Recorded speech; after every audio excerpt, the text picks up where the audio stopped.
Okay, we're here for another meeting about unsupervised machine learning functionality. And let's remind ourselves where we had got to. We were looking at learn distribution. Were you going to give a demo of anything, Etienne, or you tell me what the agenda is here? Yes, so I wasn't going to give a demo. I can always give a demo. But so the agenda, so I put the four most pressing item. The first one is pretty straightforward. It's just a change of name. The second one might be a bit more controversial, is that in learn distribution,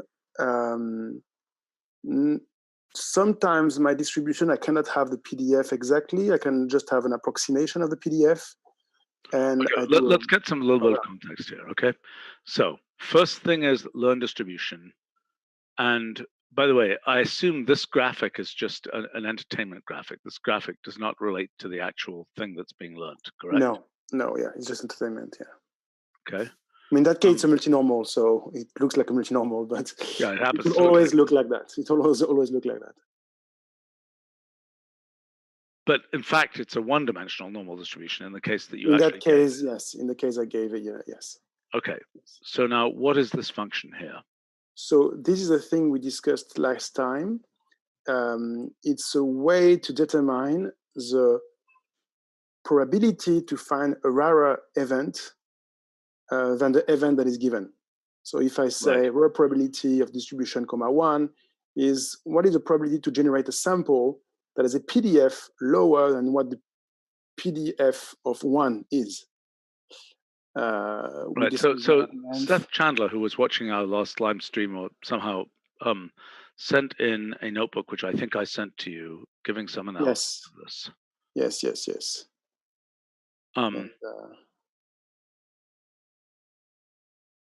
Which, yeah, exactly. We would see that for us, our probability would be the second graph, not the first one in that case. We don't have a metric. It's not like we define the extremeness of an event, not how far it is from 0, but how unlikely it is. I mean, how, yeah. Okay, so hold on a second. So using a region function defined with reference to an x value. This will be the two-way to define how extreme a value is. Right, with respect to how far out it is, like, I mean, or unlikely, or what the integral is. Why is this here is, I mean, I would have expected it to be CDF, like confidence intervals and things. I mean, to show that it's the area that represents this rare probability. Yeah.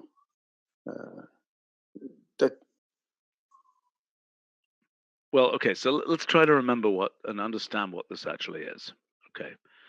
So what does this mean? This means the aggregate probability that, what is the 1 there?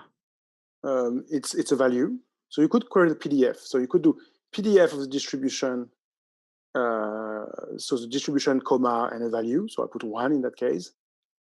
Okay, but that PDF will be some tiny the actual PDF will be quite small. The CDF might be, I don't even understand what a CDF is, because these are no, yeah, there's no CDF in our case. It's multidimensional. Well, what this really is it's a wannabe CDF. I mean, this notion of rarer probability is sort of a wannabe CDF for a high dimensional situation, isn't it? In a way. Kind of, not quite. I think that it's you're right, Stephen. It's trying to capture a similar concept. It's probably trying to total up the probability all the way out, not just the PDF value.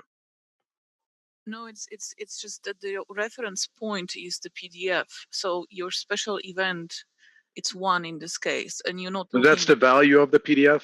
No, this is the event in the domain of the, So that's x equals 1. Right. It's your event in the probability space, or space of the events, and then that 1, if you evaluate the PDF at that 1, you get an actual value for the PDF. Exactly. Correct. Yes. Okay, and then you want everything else to be what? Less. Yes. less than that. So But you that then sort of- accumulate all those. implicitly assumes that that PDF doesn't have, big ugly bumps outside, but it's sort of, No, I don't understand. The rarer probability, if this was a one-dimensional distribution, if I'm not mistaken, this is 1 minus the CDF of that value. Is that true? No. No. Look, you have left tail, right tail, and you can also have a. Stephen, when you look at the sets notebook. So I think it's in a high dimensional case, you have an isocurve, basically, or isosurface defined by that value. For the PDF value, yes. No, but that's not the PDF value. That you told me that was the value of the thing being measured, not the value of its PDF. Right, but we compute the PDF for that. You're gonna compute the value of the PDF at that point, and now you want all the x's for which the PDF is smaller. Exactly. So you're solving a sort of so you want the measure of all x's for which the PDF is smaller than the PDF for that x. Correct. Right. Yeah. So I'm gonna write down that claim. Okay. And weighted by the probability. Wait. Measure of all x's whose PDF is smaller than the PDF for the x you picked. Exactly, and it's not a uniform measure because it's measured according to distribution. Okay, so so you can write it as, I think Gosha has a nice way of saying it. Yeah. You can write it using our probability definition. And what is it? So probability PDF dist, comma x less than or equal to PDF. Hold on. Do you want to just probability? Mm-hmm. Yeah. PDF mm-hmm. dist, comma x less than or equal to PDF of dist, comma val, yeah. Yes, and then x is distributed according to dist, comma x distributed dist. Exactly. Mm-hmm. Exactly. Okay, so this is So this is very different from a CDF, by the way. Yes. Sorry. This is very different from a CDF. Yeah. So well, I mean, yes. I mean, but it's trying to capture a similar creatureoid, Okay. But I mean, is the concept of CDF also useful? Because this is the thing with respect to PDF values, rather than. Well, the CDF assumes you can compare things in your space. I see. So and here we may not have the order for things. Yeah, right. Okay. Right. But also, if you look at the picture, the fact that this sort of makes sense, I think kind of assumes that you don't have bad. No, I take that back. It doesn't assume that. No, yeah, we can compute it even with very bad distribution. Mm-hmm. So the way we do that is that we do a kind of a histogram of the PDF. We sample. Basically we do it a bit. This is very likely to not work very well, for the parametric, because those PDFs. This is going to lead to integrals and sums that are very tricky. It's just okay, fine. But I like this definition. I understand this definition. Okay. So now the question is, you want an actual function rather than a property of the distribution. Is that correct? So I mean, there will be a property. For example, in the anomaly detector, actually in learn distribution and anomaly detector function, you could ask, what is the error probability for this example? I was thinking of doing a function as well, as you see here. And that's one thing. And second thing, in the past, we talked about total error probability, and I strongly think we should just call it error probability because it's simple and because it's more accurate of what it is. Because actually, as you can see on the line of code you typed, you speak of probability, not of total probability, even though it's computed by totaling something. So that's 2 points, the name, and if we want, we can already put it in 12 as a function or later, I don't know. Okay, so hold on. So you're telling me that if I do this, and this thing is a picture of a cat, that I'll get a result. If it's a distribution of images, yes. Oh, by the way, no, learn distribution won't have the property error probability. So the function will be the only way to get it. It's only in an anomaly detector that you have properties, because we reserved, the kind of sub-value type thing in learned distribution to condition distribution or do other things. What conditioning can you do? For example, if you have two variables, you can say x equal 1. You cannot currently do it, but in the design we thought a long time ago, we figured that could be a nice extension. So then it will return. So what you're saying then is that I could say LD of x. I don't even know what x is anymore here. What the heck is x? Yeah, that won't be x. This will be LD.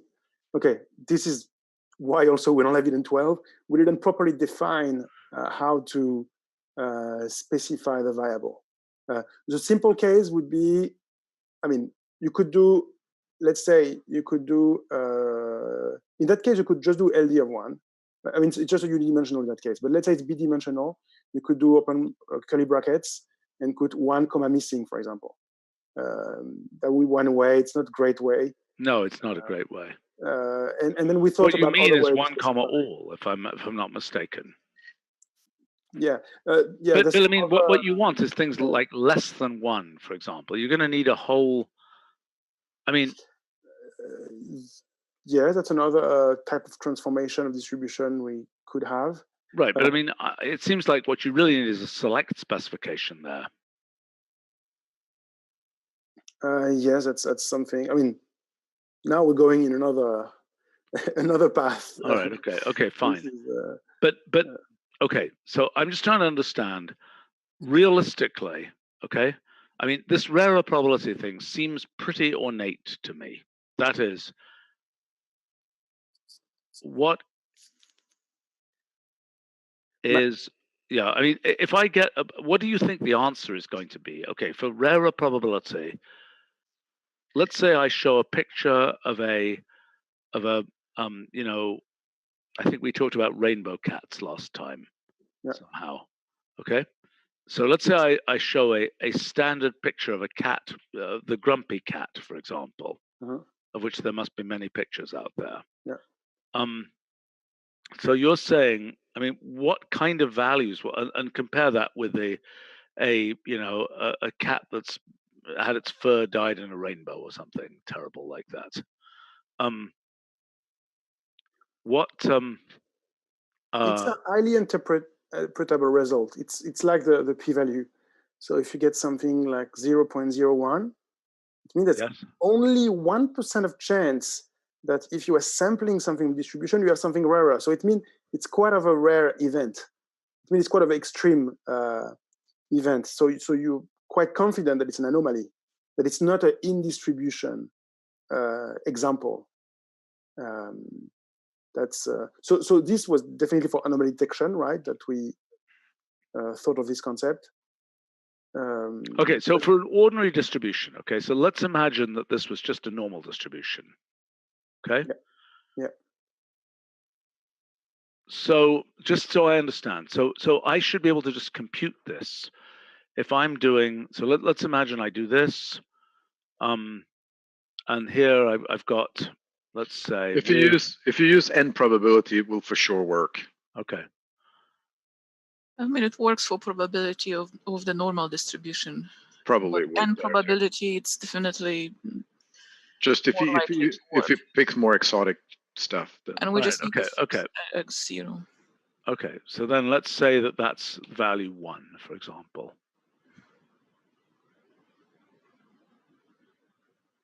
Okay, so that's saying what that's saying is that the integral. So let's compute this with n probability. Well, probably close to 0.33 because okay. Because that's the PDF at x equals 1, which is 1 standard deviation, right? This distribution, am I right? Right. Yes. Standard deviation 1. So at 1 standard deviation, so that's the total probability. It's literally is the tails there, because this one, those are both tails. This is double. Both tails, yeah, both tails. Right. Yeah. Okay, so for example, here, if I go out to like 5 sigma or something,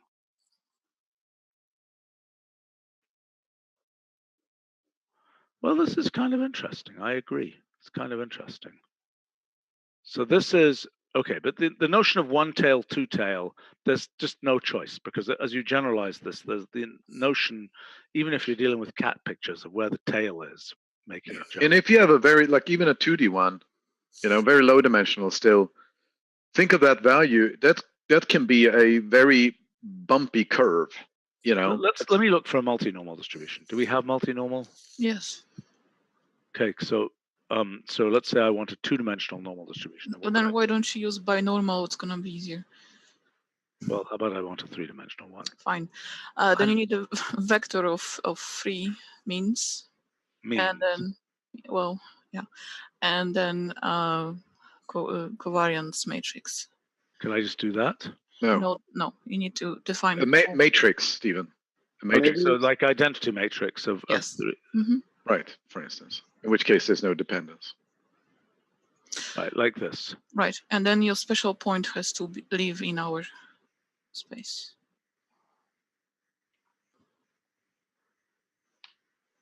And so does the X. The X. So it doesn't support vector variables. Yeah. It needs to, but it doesn't. So what do I have to say here? List XYZ. And the same for the distributed. So one problem I see with this is that in very high dimensions, all of the volume is at the edges of a. So the actual probability, which is the PDF times the element of volume, might be very different to this condition. It's all in, for physicists here, it's all in the phase space, so to speak. It's all in the, it's the entropy, not the free energy or something. I mean, you're saying it's just but I mean, isn't that right? Your point is there's a big integral that is, it's just, there's a lot more volume there. So what? I mean, yeah, so what? It's very low weight. Yeah, but I mean, this is a problem that you find in MCMC integration or simulation, where like the actual density of the distributions has nothing to do where you actually find samples, because you might find samples where the density is very small, but the density times the element of volume is larger. Right. Sure. I mean, so it's misleading. Yeah, right. So, okay, so like the 5 sigma, just so I understand here, this is like 5 sigma. Okay, so is there an easy way to understand this? So this is like 10 to the minus 5, and this is 10 to the minus 7. So for a normal distribution, this is saying a single point out in this normal distribution. So this is going against what you said, because this has lots of volume there. There's the three-dimensional thing. The shells, the spherical shells are, r squared dr. Yeah, but you only picked, you stay at the center for y and z. It's 500. You're not going very far out. Multiply 5 by square root of 3 and it should be the same number. I think it's because if you multiply the square root of 3, I think it'll be the same number. It's just that here you just have independent distribution, so it's equivalent of 1. Yeah. Well, actually not. Actually, no. Sorry. No, I understand what you're saying. This is a product distribution. Okay, fine. All right. Anyway, so the first question here is whether we want a thing called rarer probability. It's an interesting idea. It's an interesting idea. So fundamentally, you're going to be able to give a picture of a cat and say rarer probability of that. And what do you think it's going to do in practice? If it's been trained on images, for example, is the number going to be 10 to the minus 100, or what's it going to be? No. Actually, if you give a classic image, it will be a completely reasonable number, like 0.5, 0.7, 0.2. And if it's good distribution, of course, over images. So it's not something that gets crazy. I mean, it only gets crazy if it's really an anomaly. How about we call this, to make it not seem like it's as, well, I guess this is a distribution here, so you're getting it over. I mean, you already know you're doing something estimated because you've got a distribution there. Right. Yeah. Like, for example, if you sample from a multi-normal distribution and you give it to the code you have, it will give very reasonable things. What do you mean? If you sample 10 times from the multi-normal distribution, and then you compute the I see what you're saying. You will typically have things that are above 0.1. And so you're saying if I go here and I say random variate. Exactly. And do 10 times, and then you feed it to your thing. Okay, so now what I do here is I go. About all of them will be above 0.1 because you just sampled 10.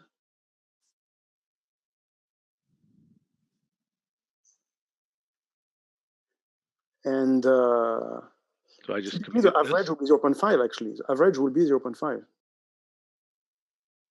Because a sample and another sample, there's no reason that one should. It's symmetric. Yeah, I get it. Right. Why is this taking forever? Unless there's a problem in the computation, but yeah. Okay, so let's say, let's look at the, wow, there's ones that are 0.99, but should we look at the histogram of these? That wasn't very instructive. Let's look at the mean. Actually, it's going to be a flat distribution, I think, because your sample. Yeah, I think in that case, it's going to be a flat distribution of what you're doing. Okay, but the most important point is that these randomly sampled points have a 50%, their rarer probability is 50% on average. Yeah. So that's why it's a good thing to know if a data point is in distribution or out of distribution.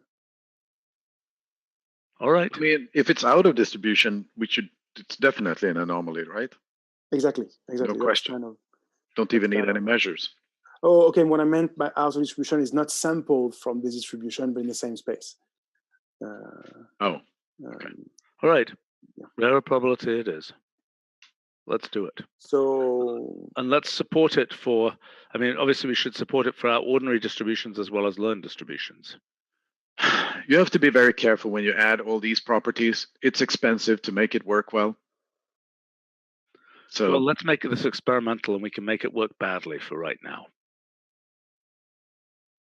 Okay, I think there's an interesting thing. That's why we limit this. That's why that's why we limit, the number of things. It's costly to add. Yeah, I understand, but I mean, we're okay. I mean, I would like to add it for learned distribution, so maybe I could document it just for learned distribution, and then we can. Look, we've got it. Let's see whether we can get just this definition in there, even if it runs really slowly, just so that it's, instructive, so to speak. I mean, what you're basically trying to say is this is a modern version of p-value. This thing. It's a version of. I don't, and the other question is that you have the exact when you use probability, and then you have n probability, which uses different methods. So technically, you would look at supporting rarer probability and rarer n probability. Oh, for goodness sake. Yeah, and I understand, but I don't think that's.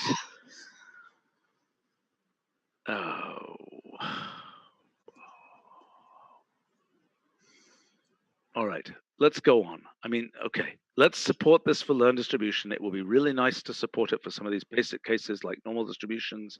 But you can get the other thing to do is to just give those as examples to make, that's the definition. Just use the definition. Yeah. If you want to illustrate it with an, more understandable distribution. All right, okay. By the way, I'm going to save this in my, let's see, do I have a machine learning? I must have a machine learning. Wow, we have a neural net framework. Okay, I'm going to save this in Agenda Learn Distribution 2 in the neural networks subdirectory. Okay. Do we have anybody project managing here? Sushma she's sick. Yeah, she's on. But Andrea is here, yeah?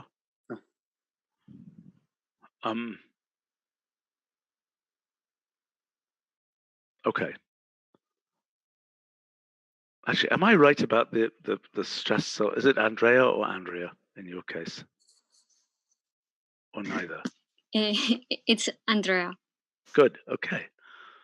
That's what I predicted. All right. So other, actually even more controversial design to the next step, next agenda, next Right, item on the okay. agenda. So the story is PDF. Okay, actually here I explained the history of the uncertainty option. So this is in any option that's a string measurement. option is an option that shouldn't be there. It's true. It's true. But I remember we talked about that, and we kind of made an exception, and we even wanted to make it experimental. But I never managed to. Okay, so the issue is you want. I mean, we've agreed that we're going to have this mean around function that will give an around result. Yes. Yes. Is this an around result, or is this something completely crazy? It will be an around. Right now, it's plus minus because it's old stuff. But it will be around. And I talked a bit with Jose, and he was kind of receptive to an uncertainty type option. I mean, he said the argument everybody says that normally an option shouldn't change the head of the result, but that. Okay, well, I've got a different suggestion for you. I've got a different suggestion. Okay, why not simply, since this is the accuracy property, why don't we just have accuracy around? I mean, look at classifier measurements.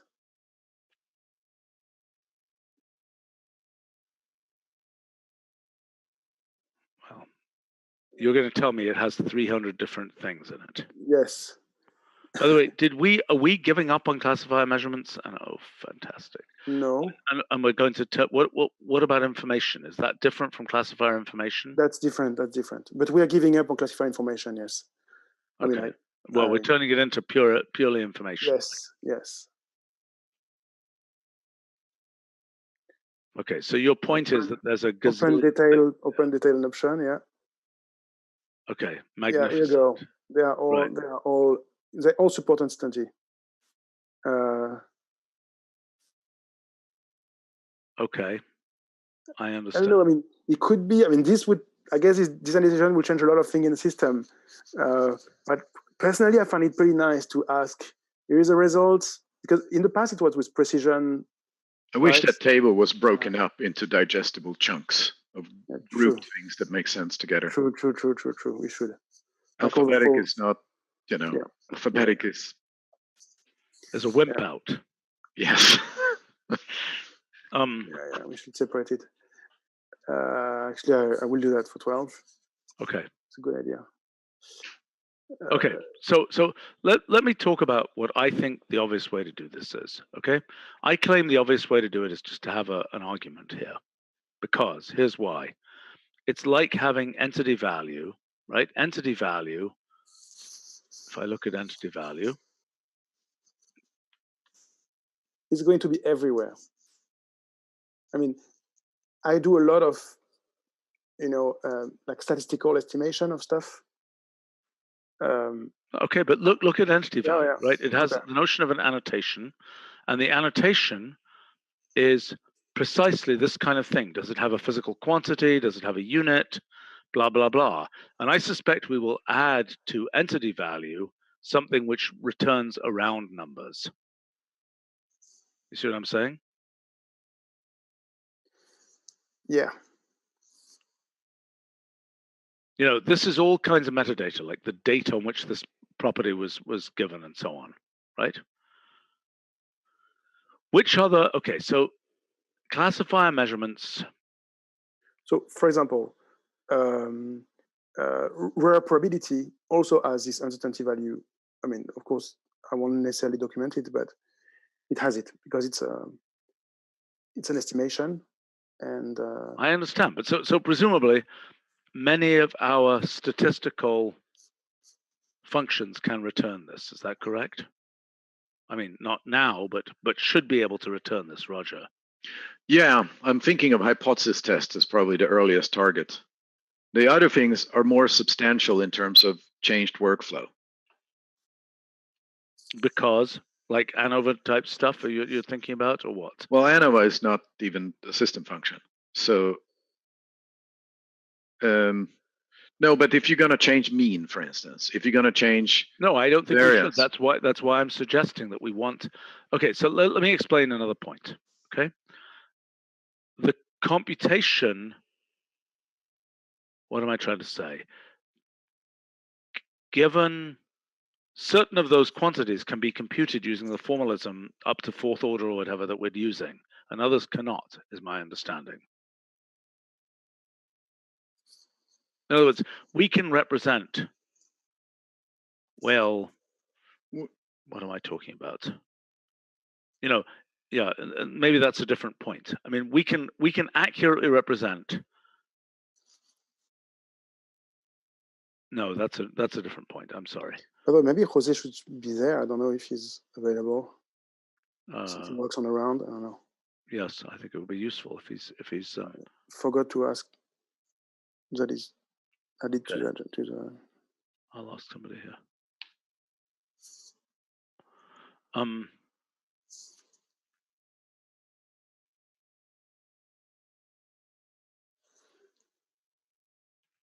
No, but for instance, there are, but they're more substantial redesigns. Okay, so for instance, when you estimate the distribution, you estimate the distribution parameters. But you want to get a sense of the the uncertainty for these. And so right now we don't have a fit function, if you like, but we have estimated distribution because it's the cleanest. Or fine distribution parameter because it's the cleanest in terms of fitting workflows. Well, but I mean, find fit could return something with errors too. Not find fit because that doesn't even have a sort of statistical model associated with it, but find model fit does. Okay.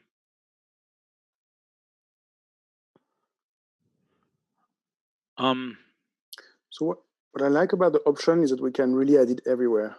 No, without but any design. I understand. I understand that, but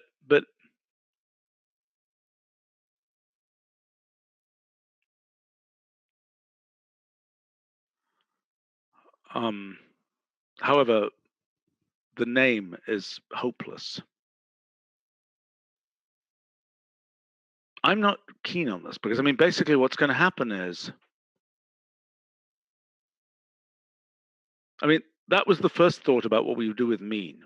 There was a reason why we only want to have mean around because as I recall, we can't do kurtosis around for some reason. But maybe if Jose is found, he will be able to explain that. Well, yeah. I think moments are easy to do because it fits that model. Kurtosis is the ratio to moments. Yeah, it probably doesn't work. I mean, it sort of works, but it's it's a totally different distribution. It's just. Sure, it can. I mean, I managed to do the uncertainty for like all these lists, like this kappa coefficient, this blah blah blah. Worst case scenario, you simulate it. Yeah, I understand. Do some Monte Carlo thing, right? Yeah. Or bootstrapping actually. So in that case, I would just bootstrap the test set. Yeah. And so in terms of where we are with the other statistics framework, where we use a lot of bootstrapping is in hypothesis testing. Because those, like the test statistics, have very complicated distributions for which, they don't, in most cases, they are not actual sort of parametric distributions. We don't have them. And so there's bootstrapping used to derive all the probabilities and so on. Yes. Okay, in any case, the main point here is, I mean, there's a ton of functions. I mean, look, if we're going to have an option, the obvious option is something like include uncertainty or something.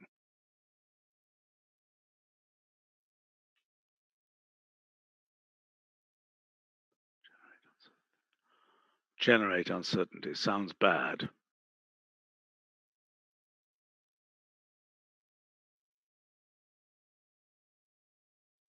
See, what's that?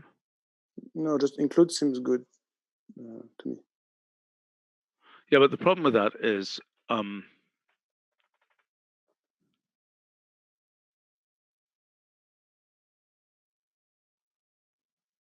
I mean, maybe we want to use the around brand name, so to speak.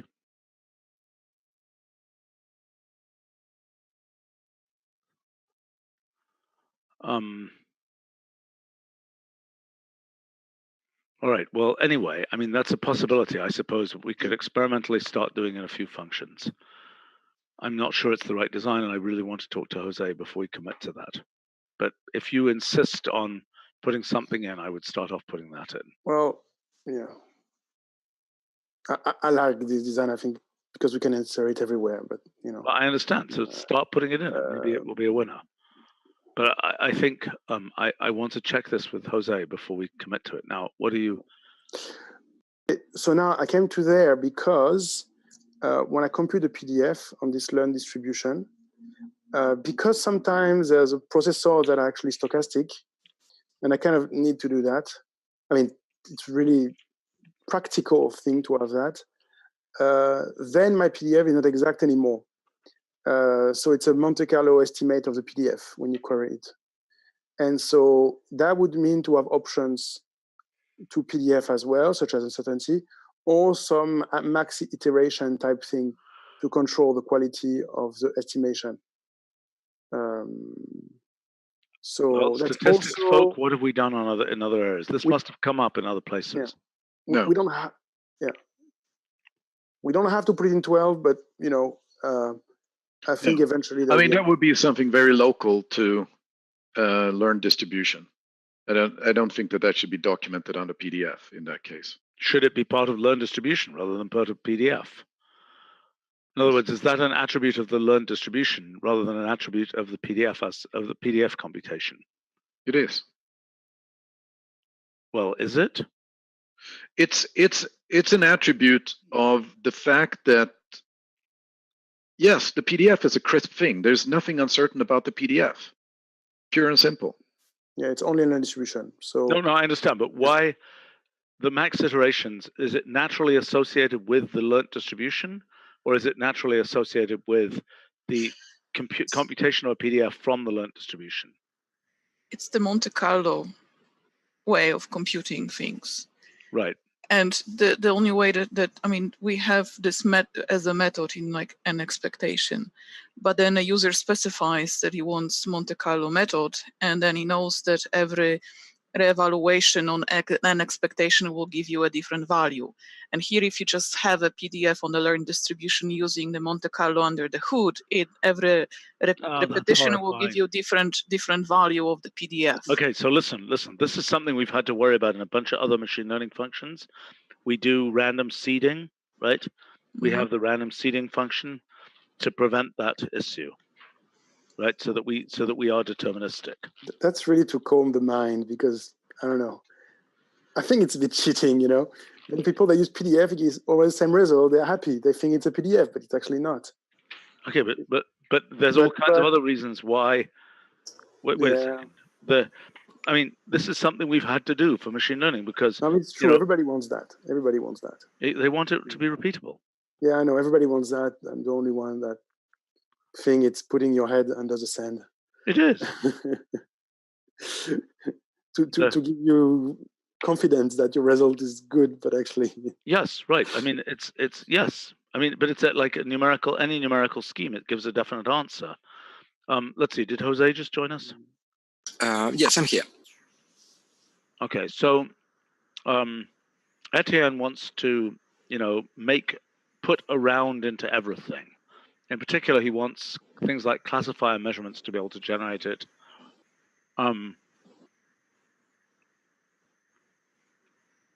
Let's see. So we're talking about options that could be included in a bunch of functions that would generate around results. We did talk about that before. Can you remind us what was said? Why we decided that, for example, kurtosis around made no sense? Well, when we discussed this, we discussed only a few functions. We didn't have in mind the possibility of propagating it through many places. So I don't think we discussed in the past an option yet. But I think it's a good idea to have a common option that will switch a variety of functions. All right. I mean, we have some how the idea that we don't control the output of things from options. But I think in this case, we probably should do it. Well, one could argue that this is like a precision goal. Right? I mean, so we have a goal, we have a bunch of functions. You could say, the precision goal is determining the output of something because it's determining the number of digits of precision that it's going to generate. Mm-hmm. It doesn't change the head, though. But we could argue also that if around works meaningless in all functions, then the fact that it's a different head doesn't matter that much. Right. But it won't for a while. Right. Let me point out that in terms of head changing, there are real results, there are complex results. That's a head change. Oh, true. And actually, for precision, you're right. It could be like a arbitrary precision number or machine number. It's kind of a different Although they have thing, the same right? head. But Right. okay, so what should we call this option?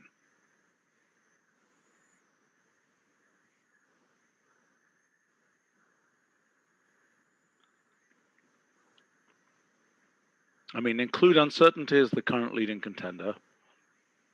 Although I don't like that because I think it's got to be clear that it's generating I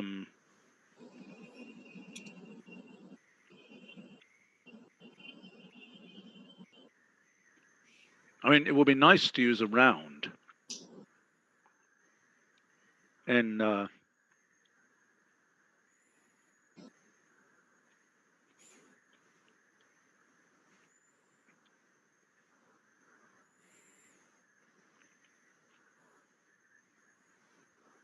And is this always a Boolean? Will we need some sort of additional information of whether you want a vectorial or a list or something? Oh gosh, what do you mean by that?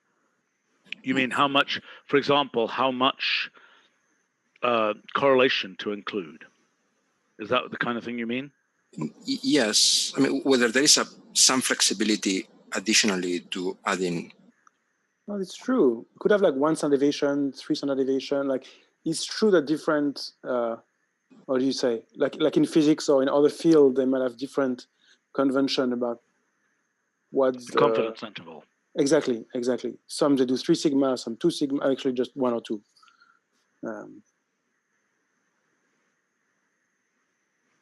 No, but there is a point, are you view them as sort of independent? You get a bunch of scalar arounds, or do you get a vector around which has correlation, some sense of dependence? Well, and also this point about, are you giving the 90% confidence interval or what, something else? Yeah. Oh, yeah, that too. So the option may need to be something more general than a Boolean. Yeah, I understand. But this idea saying that you're giving the precise result, well, I mean, you're saying, I mean, this is horrifying, but something like result type, best estimate. We could, by the way, we could have things to convert around object, maybe to go from 1 standard deviation to 2 standard deviation or something like that. That's an interesting idea. How would you do that, Jose?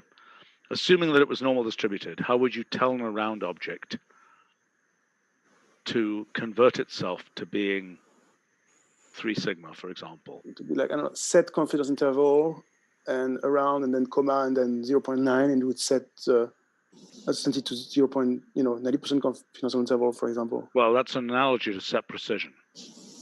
Yes.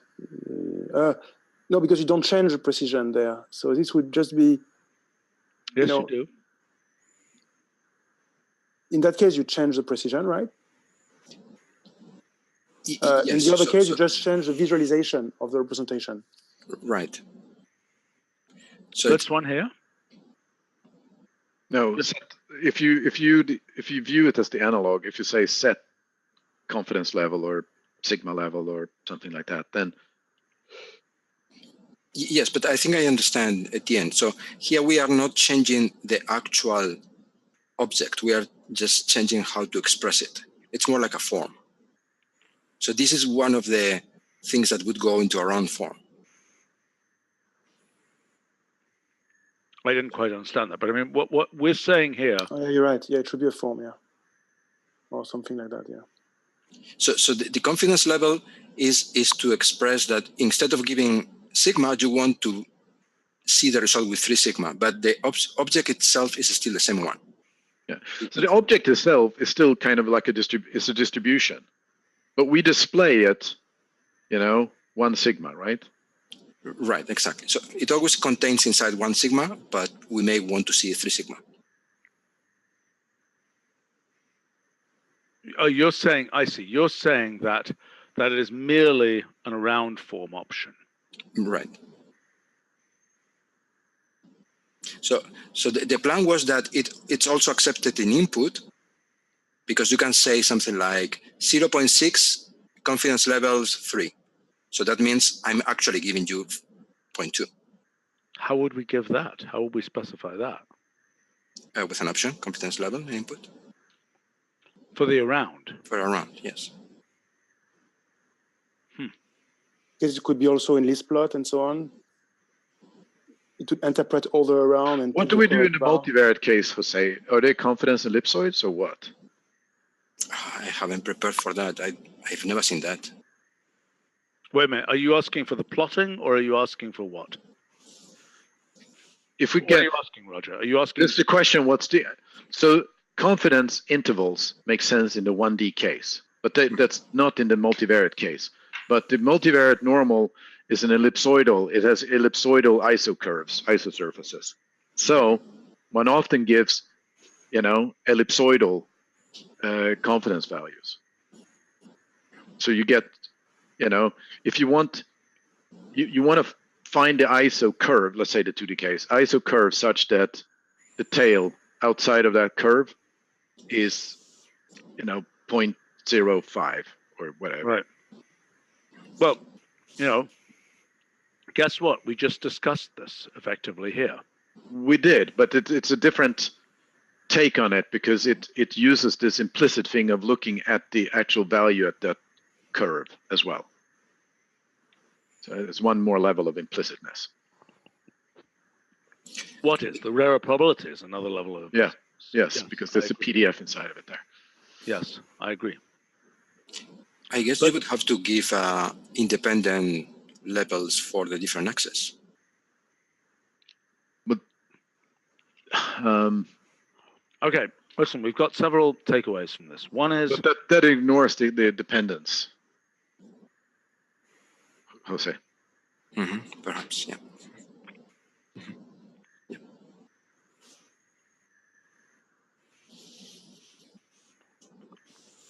What about an option like uncertainty handling?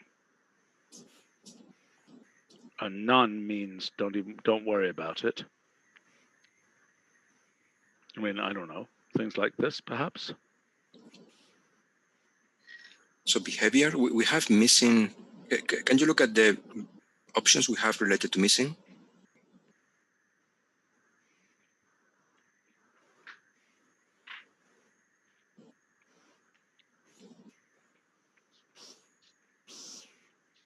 You mean these here? No, I meant a question mark as missing asterisk, or asterisk, okay. Missing asterisk.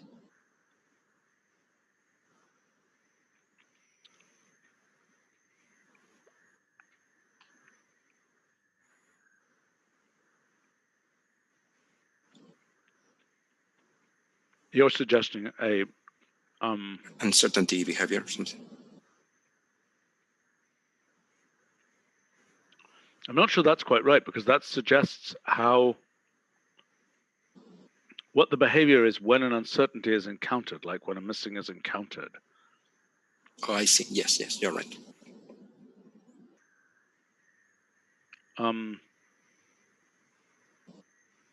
Let's see. This is about how to generate uncertainties.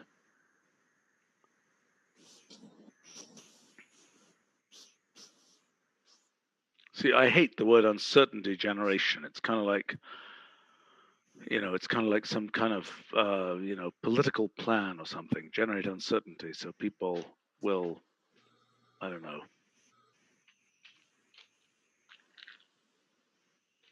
vote for whatever. It just doesn't seem, that's not what we want. I mean, that's not. This has to do with whether you account for uncertainty in the output.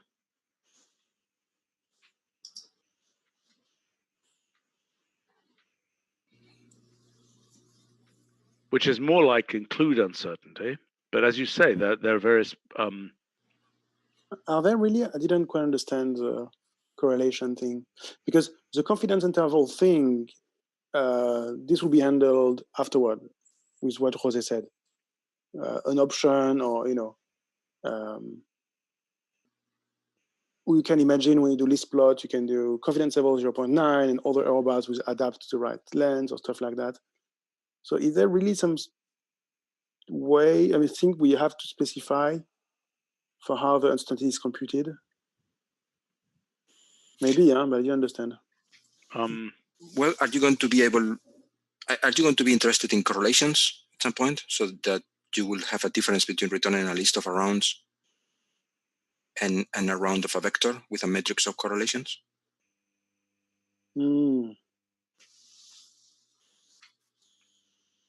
Okay, so it's kind of the level at which we... Don't we have something, sorry, for some of the fitting functions, don't we have something analogous to compute uncertainty? No. Well, I mean, yes. I mean, that's what some of the properties give you.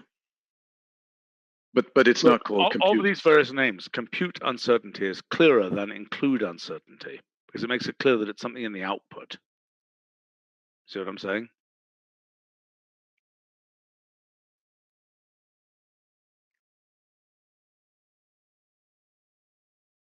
That's what I recommend of these ones. What do you guys think? Yeah, like both.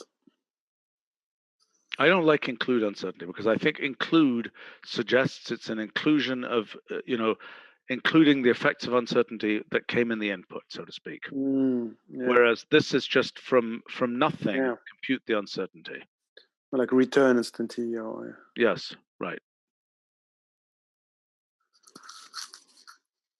I mean, in other words, so that would be my recommendation for now. Anybody got any better suggestions? Compute sounds good to me.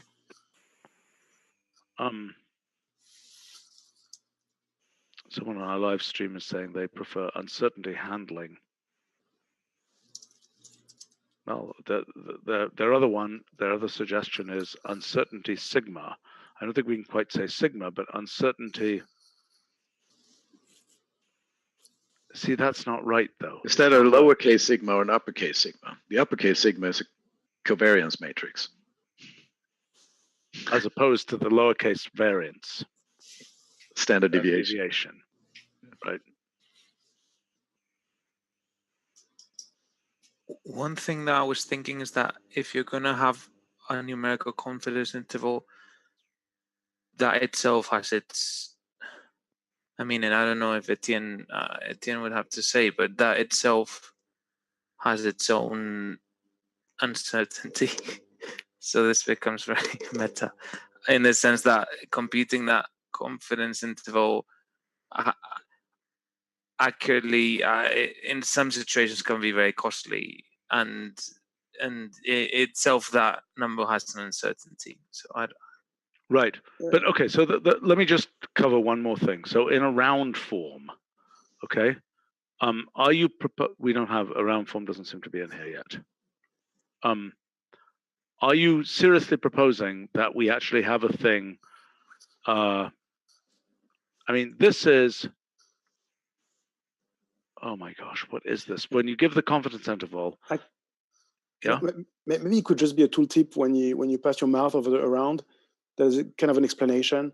90% column. That's uncertainty. I don't know, some stuff like that. Yeah, it's fine. But I'm an explainer of what around is. I don't know. Well, that is getting very precious, because the fact is, around is a messy. I mean, there's a very beautiful calculus of around that represents an approximate uncertainty. And if you try and tighten it up, it's going to fall apart. If I'm making sense. It's just an uncertainty that satisfies certain rules of propagation. The interpretation of that uncertainty, whether it's a 90% thing, whether it's a, a system, whether it's somebody's estimate of how wrong it could be, of you course, don't know any of those things. I was assuming it was already normally distributed, but it's not at all. It's not. It's not. I mean, that's just an approximation. I mean, I don't know even what the heck this is. I mean, it's some kind of assumed confidence interval or something, but I don't even know what that. Jose, you get what I'm saying? I mean, this is so because it's not normal distributed. It's a fake when you say this. But in a round, sorry, at least with two arguments, we are always assuming that it's normally distributed. That's true. So in the two argument case, it is normal. This is sort of. I mean, it's fake, but it's that's what it is. So I mean, this is more like displayed confidence interval. Is that correct?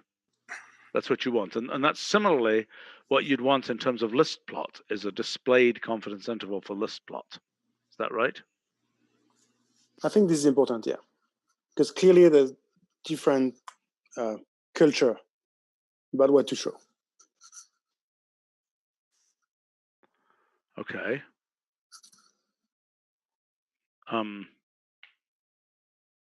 So you're saying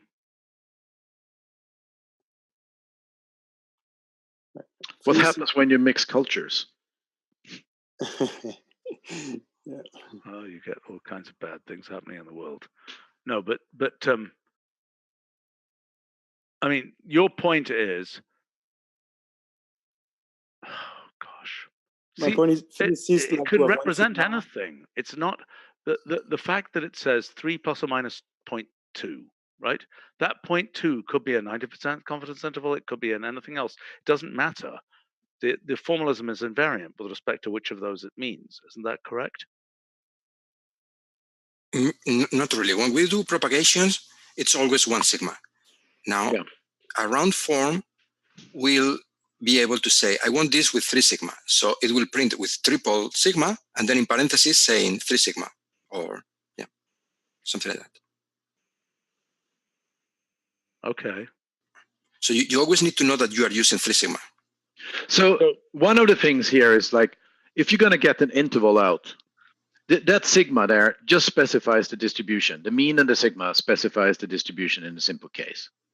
Mm-hmm. Now, how do you want to get an interval out of that? Where do you want to cut it off? Do you by default cut it up at 1 sigma? And what Etienne says, well, some groups will want 2 sigmas or 3 sigmas. Okay. Hey, listen, in a round form, are we planning a great big association of properties, or are we planning a few options? I was planning to model this in number form, so we have a few options. May not work. I mean, I don't know how many of these there are. Do we need a design discussion about a round form, by the way? And if so, can we make sure we bring this stuff into that? Yeah, we will. Yeah, so the idea was to have a default typesetting for a round initially, and perhaps not having a round form in the original. Yeah, I mean, there's only a limit to what we can get in there. Right. So I have been working a lot on the typesetting of a round itself, not so much on a round form yet. That's quite beautiful, actually. What's going on there? Quite beautiful. Mm-hmm. And try to use large numbers or.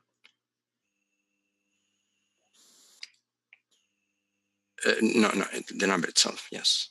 So it will switch to. Oh, that's magnificent. Right. So it will switch to. My God. Scientific form. But wait a minute. Why is that the right answer? This says 1 and 2. Why is it 10 and 20 there? Oh, because it took another digit. Why did it take another digit there? Why is it not 1 less digit and then plus 2 minus 1? I actually think this is quite nice, by the way. What you have here is quite nice, but this is kind of overstated. It's a classic notation, no, to use 2 digit. It Well, is a classic notation, yes. The idea is that we don't want to have the error with too many zeros. So when it goes above, I think it's 4 zeros or 5 zeros, then it switches to this notation with parentheses. No, I know, but Jose, what I'm asking is, why didn't it chop one of the zeros off at the end? Oh, because remember our rule of 35. If the error is smaller than 35, the first two digits are smaller than 35. So freaking crazy. Yes, but it's, I mean, it's right. This looks good. A rule of 35? Yes. Should we all remember the rule of 35? Of course, of course. It may, try to change 1 and 2 to 4 and 5. Going to have different behavior, isn't it? Because now they are above 35, it shows only 1 digit. So that's another one of the other things that you will control from a round form. So what is the boundary? Because people discuss in the books whether you have to switch 1 to 2 digits in at 15 or 25 or 35. Yeah, that what it just did there is kind of interesting. Now, if I say 5.67 there, ooh, oh my goodness, bug. Sorry about that. Mm-hmm. When we saw the rounding, it's 57. What's that? The rounding is 57. We can still see it. Yes. Okay, I'll send you this case, Jose. Thanks.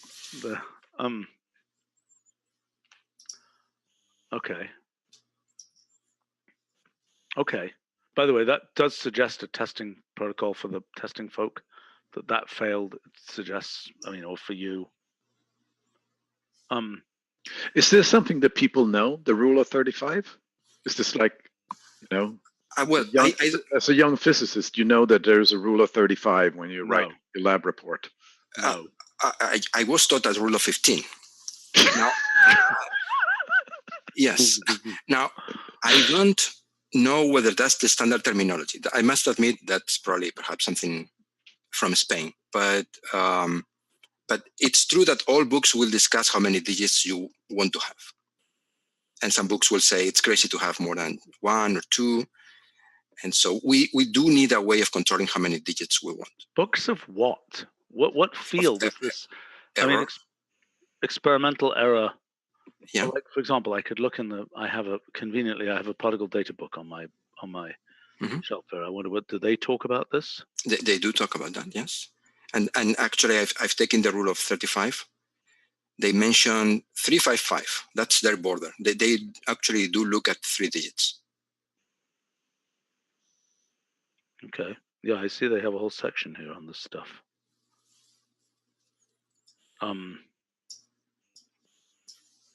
You never noticed it before. I think they added it since I first got these books in 1973.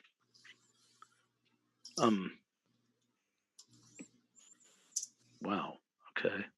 Well, maybe I didn't pay attention to this section, but I don't think they had this particular section. Propagation of errors. Okay. They don't. I think they will discuss some of this. Oh gosh, their typesetting is just crudified. Okay. Well, anyway. Wow. Well, they've got all kinds of random things in there now. Okay. All right. I think we're going to have to wrap this up, but let's just review what else. There's somebody on our live stream with a physics PhD who's never heard of the rule of 35. Good. Well, I feel better now. There's 2 other things I wanted to discuss was how to represent missing data. We didn't finish last time. And then the names of the super function to do missing imputation. Last time we went a bit crazy about changing the names. If you scroll down, actually, you will see this is a notebook of last time as well. So if you scroll down, here you go. Went a bit crazy with a bunch of names for imputation. Yes, because I didn't like missing imputation very much. Yeah. Fill missing seemed nice. Yeah, but now what about the function that trains, right? So missing filling is a bit weird. Missing filler function is super weird in my opinion. I agree, fill missing seems fine, but okay, well, hold on. So what functions do we need here? Fill missing. So do we give up on the missing representation? Because that's also why Shadi was there and no, and let's just talk about this for a minute, and then we'll try and get 1 or 2 minutes on the missing thing, and then we got to go to something else. So what is the issue here? So the main point is fill missing is a much better. Let's try to avoid the word imputation, because I think it's a, it's not a particularly well-known word. It's hard to understand. It sounds like an accusation, so to speak. You impute this motive to such and such is the most common use of that word. Am I making sense? Whereas filling in missing values is a very well understood thing. So what you're concerned about is that we want to, given data, we want to have a function. Okay. One important thing, or actually, I'm not even sure. So in the current idea is to both learn from the data you're given and like a model, and then use this model to impute the missing values. Yes. We could also imagine a function that doesn't really learn from the data, that just has a bunch of built-in predefined for images, for text. And I feel that like fill missing, for example, might be more one of these functions. Maybe you'll give just one data point. So I can imagine people using just one data point and fill, like put one image and say fill missing. Absolutely. Please, fill. And that's not what this function is. In painting. Exactly. But I guess we could generalize to other things. And that's not exactly what this function, although I guess it could be. I don't know. I think it should be. Why not have some pre-trained? Or maybe we have two functions. We are kind of the more specific function that is more for statistical people. Like, okay, you learn the model from the data and then you impute. It's more the lower level function. And then we have the fill missing that does whatever it needs to do. No, but I think it's like classify. Okay, so the only difference is classify, you can give it a built-in classifier. The point is, I mean, what you're saying is we could have said that classify, if you just give it an image, will assume a certain classifier function, which is the image identifier, let's say, and use that, which I think is it's overreaching. Whereas here, you're saying it is reasonable to give a single instance of data. I can imagine people wanting to do that. Sure. I mean, so let's understand. So what's that? Yes. Including you. I'm sure you would use like that in 6 months when you have forgotten. Absolutely. No. I mean, replace a scratch. But we don't have a good representation of missing values in images, do we? That's what we're talking about, as a matter of fact, in like an hour when we're talking about the annotation framework. So let's both your representation of missing values and this should be part of the annotation meeting. And if you're not in that meeting, Etienne, you should be. I am. Okay. Well, then let's wrap this meeting and okay, we're actually doing another live stream meeting for those on our live stream. We want to break these apart so that they are archived separately. Oh boy, this is a large meeting about formal symbol design, and I think I need to go to that. So let's bring up this thing about representation of missing data again in the annotation section, annotation meeting, and then we've still got one more thing to resolve about these the name for fill missing. Make sense? Yep. Okay. All right. See some of you again in the next meeting.